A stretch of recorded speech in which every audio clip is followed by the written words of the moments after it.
Olá a todos, espero que estejam bem. O meu nome é Bruno e hoje eu vou apresentar para vocês o meu projeto de doutorado, que é orientado pelo professor doutor Sérgio Tadeu Cibov e co-orientado pela professora doutora Elige Regina Barbosa de Souza. E o meu projeto é a propagação vegetativa por auporquia e enxertia e o estabelecimento in vitro de Baru, Dipteryx salata vogel. Eu vou apresentar para vocês a espécie, vou falar sobre os ensaios que nós vamos realizar, os resultados esperados, o cronograma de execução, os recursos e orçamentos, a equipe de pesquisa que trabalha nesse projeto, que está dentro de um outro projeto maior que eu vou falar posteriormente. Dipteryx salata vogel é o nome científico dessa planta nativa do Cerrado, que também é chamada de cumaru, cumbaru, cumari, feijão coco, castanha de burro, castanha de ferro e tonka beans no inglês. O baru é uma planta pertencente à família das leguminosas, que tem uma altura média entre 10 e 15 metros, podendo chegar até 25 metros de altura, isso em decorrência de uma alta fertilidade no solo. Ele ocorre naturalmente em solos areno-argilosos e tem uma ampla distribuição em todo o Brasil, sendo observado em 26% dos locais de ocorrência do cerrado. E mais interessante é que o baru, embora seja endêmico do Brasil, ele também ocorre em fragmentos de cerrado no Paraguai, Peru e na Bolívia. O baru ele tem a origem em uma flor hermafrodita, em uma inflorescência do tipo panícula, em que pode apresentar até 1.000 flores em um cacho. E essa flor possui uma película estigmática que tem uma função de impedir que a autofecundação ocorra nessa planta. Porém, mesmo assim, o baru consegue autofecundar-se. Em análises moleculares, foi identificado que ocorre a autofecundação no baru, porém, a maioria da sua reprodução é de forma alógama. Então, essa planta representa um sistema misto de reprodução. E foi identificado que, além de autofecundar, ela consegue fazer fecundações, ela consegue entrecruzar com parentes próximos e tem uma capacidade de dispersão de pólen muito alta, sendo identificadas parentais em longas distâncias. E isso se dá pelo fato de que os polinizadores do baru são abelhas, macacos, morcegos, e esses animais, alguns deles vão a longas distâncias. O baru, ele é um fruto do tipo drupa, que tem coloração marrom clara, que tem entre 5 e 10 centímetros de comprimento, e no seu interior ele tem uma semente elíptica de coloração marrom escura, que tem entre 1 e 3 centímetros de comprimento, e pesa cerca de 1,2 até 1,5 gramas, e esse fruto, ele é muito interessante, pois ele é um dos poucos frutos do cerrado que mesmo em época de seca, ele tem a sua polpa carnosa. E isso é muito interessante, pois beneficia os animais que utilizam desses frutos para consumo, como os macacos e os roedores que eu citei, na polinização, e esses animais, eles promovem uma alta dispersão dessa planta em locais bem distantes da planta matriz. O baru, no aspecto ecológico, é muito bom, pois ela é uma planta que possui alto teor de nitrogênio e cálcio em suas folhas. Ela é uma leguminosa, né? Então ela é uma planta que é boa para a manutenção de solos, promovendo a reposição mineral desses nutrientes. Então ela pode ser plantada em consórcios em agroflorestas, em consórcios com pastagens, porque além de abrigo para os animais, ela também oferece os frutos que servem para consumo em épocas de seca que o pasto está com a menor densidade, e a vantagem da conservação dessa espécie é porque o cerrado está em um declínio constante com o avanço da agropecuária, os problemas na legislação ambiental que o Brasil vem enfrentando nos últimos anos, e a perca de acessos dessas plantas tem ocorrido em larga escala. E o baru, bem como outras plantas do cerrado, ela não possui protocolo de clonagem bem estabelecido. Ninguém conseguiu clonar uma planta de baru de campo com sucesso, que seja uma planta altamente produtiva. Então, nós não temos um protocolo estabelecido de propagação nem de alporquia, nem por enxertia, e os protocolos de conservação in vitro estão em etapas iniciais também, pois consumido cru, ele é uma leguminosa, ele tem inibidor de tripsina, então ele causa problemas intestinais quando consumido cru.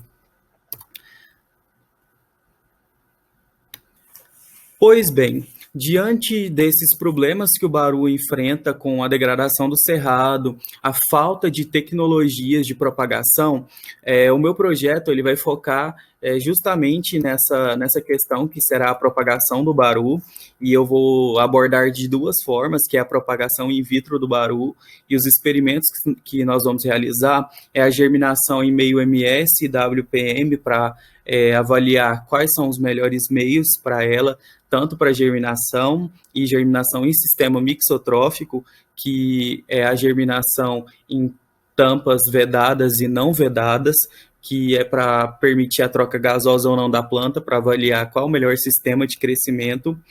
O uso de citocininas para brotações, no qual nós utilizamos o BAP, que é a benzamilpurina, para realizar brotações de ramos laterais, para promover a multiplicação dessas plantas, e depois auxinas para o crescimento. Nós vamos utilizar de A e B para poder fazer a propagação dessas plantas e o enraizamento, pois em estudos anteriores os pesquisadores só chegaram até essa parte e não conseguiram enraizar essa planta com efetividade, então nós não temos um protocolo fechado de clonagem de baru in vitro, e isso é um problema, pois nós precisamos determinar isso para seguir para as próximas etapas, que é a preservação a longo prazo, a criopreservação, que vai fazer a manutenção desse germoplasma in vitro. E o outro experimento vai ser o uso de gemas laterais e apicais de plantas de campo para brotação, seguindo algumas etapas em casa de vegetação, e depois de desinfestações, visto que plantas de campo têm muita contaminação, trazer essa planta de campo para in vitro é bem complicado. Portanto, os experimentos in vitro de baru, eles têm como objetivo final a determinação de um protocolo desde a germinação, passando pela replicação, enraizamento, crescimento e climatização em casa de vegetação e ambiente natural, para que nós tenhamos um protocolo completo de propagação in vitro. Paralelo a esse trabalho, nós teremos a propagação no campo, que vai utilizar o método de alporquia e enxertia. A alporquia, para quem não conhece, também é chamada de mergulhia aérea, porque esse método ele utiliza de substrato, hormônios e um anelamento num ramo da planta, um ramo de preferência jovem, que tenha bastante tecido meristemático, pois é desse tecido que vai originar as raízes adventícias, e posteriormente eu posso remover esse ramo da planta e ter um novo indivíduo geneticamente idêntico à planta doadora desse ramo. Esse experimento ele será conduzido em 4 etapas do ano, março, junho, setembro e dezembro, no qual nós teremos 2 etapas de período de secas no cerrado, que é junho e setembro, e nós teremos 2 etapas de chuva, que será em dezembro e março.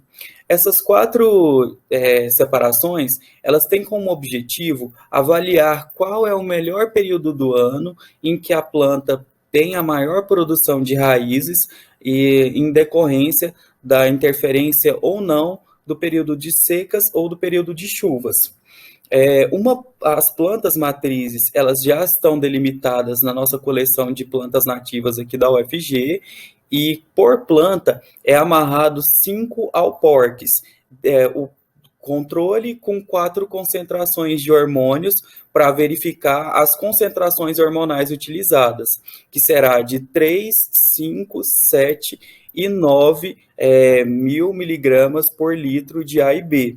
Essas concentrações foram retiradas de um outro estudo que foi realizado com plantas nativas também, na qual identificou que concentrações acima de 5 mil miligramas por litro de A e B promove a formação de raízes. Portanto, essas concentrações também serão testadas no Baru para verificar a eficácia ou não em decorrência do período do ano. O outro experimento a ser realizado é o da enxertia. Essa metodologia ela é utilizada há muito tempo na botânica para a reprodução de plantas, com a propagação utilizando outra planta como um suporte. A enxertia ela é utilizada de várias formas, mas nesse trabalho eu vou abordar 2 técnicas, que é a enxertia de topo, também chamada de fenda cheia. O alicate de enxerto, ele realiza um corte no meio do cavalo, que é o ramo de baixo, que recebe o ramo doador da planta matriz.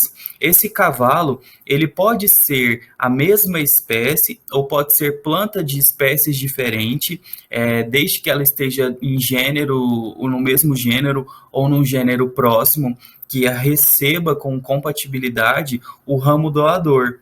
E o outro método é a enxertia inglesa, que também é chamado de enxertia simples, no qual o ramo ele é cortado na diagonal, tanto o cavalo quanto o ramo doador, e os dois são colocados juntos, encostando, para que as células entrem em contato e realize o pegamento.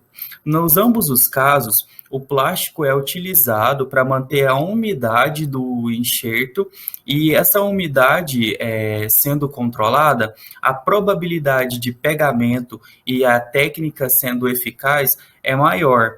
Então, nós realizamos o enxerto, passamos o plástico, vedamos e aguardamos o período de 30 a 60 dias e vamos observando e regando a planta e tirando os ramos ladrões, que são os ramos que saem do cavalo. Então, nós devemos remover esses ramos para que não ocorra a distribuição de fotoassimilados para as estruturas desnecessárias na planta, pois na enxertia, o nosso intuito é que a planta de cima que estabeleça um novo indivíduo. Os resultados esperados do meu trabalho são obter um protocolo de propagação por meio de alporquia, estabelecimento completo in vitro para a produção de mudas de baru em larga escala, estabelecer o protocolo de enxertia também, apresentar os artigos com os resultados em periódicos da área. O meu trabalho ele tem como objetivo a formação de no mínimo 3 artigos, que é um artigo de alporquia, um de enxertia e um artigo de propagação in vitro. E o objetivo final do meu trabalho são 2. O estabelecimento de um pomar indoor de baruzeiro para estudos posteriores de melhoramento, pois o meu trabalho ele se enquadra num trabalho de pré-melhoramento de uma planta nativa do cerrado, que é o estabelecimento da propagação vegetativa que conserva os caracteres genéticos e os caracteres de interesse agronômicos, como plantas mais produtivas, plantas de baixa estatura para melhorar a colheita, pois o baru é muito alto. Então, o baru já tem umas características de interesse, nós temos essas plantas demarcadas e nós vamos trabalhar conforme isso. O meu cronograma de trabalho vai ser o seguinte: eu comecei os experimentos no segundo semestre do ano passado, eu já estou em experimentação atual, tanto in vitro quanto a parte de campo, e as experimentações elas vão até o ano de 2023, e A minha defesa ela é marcada para 2024, que é o meu quarto e último ano de doutorado. Porém, não vou definir no final de 2024, mas sim no primeiro trimestre do ano de 2024. Eu tenho que terminar o meu trabalho até 2023. Os recursos e orçamentos disponíveis são os seguintes: já incluí os custeios, passagens diárias de congresso, junto com o Congresso de Botânica, que já estou participando atualmente, e tem os materiais que nós utilizamos tanto para preparo dos meios, quanto os reagentes de propagação, os hormônios. Atualmente nós estamos em negociação direta com os Estados Unidos para a aquisição dos hormônios que serão utilizados na alporquia, com um preço mais barato. E o material básico que nós vamos utilizar é para o meio MS, o meio WPM, a alporquia e a enxertia. Atualmente, todos os materiais já estão disponíveis no nosso laboratório, prontos para o trabalho, mas nós necessitamos de mais para fazer reposição para as próximas pesquisas que venham a ocorrer.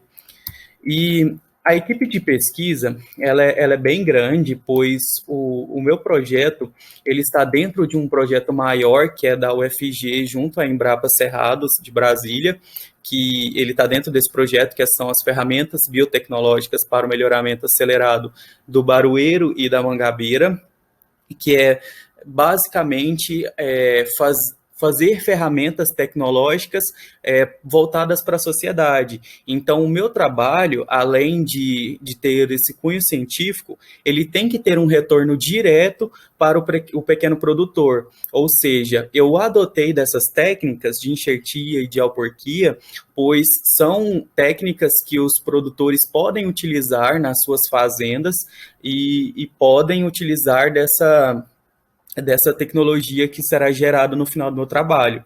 Então, eu espero que seja extremamente positivo, pois vai ter um retorno muito bom para bastante gente.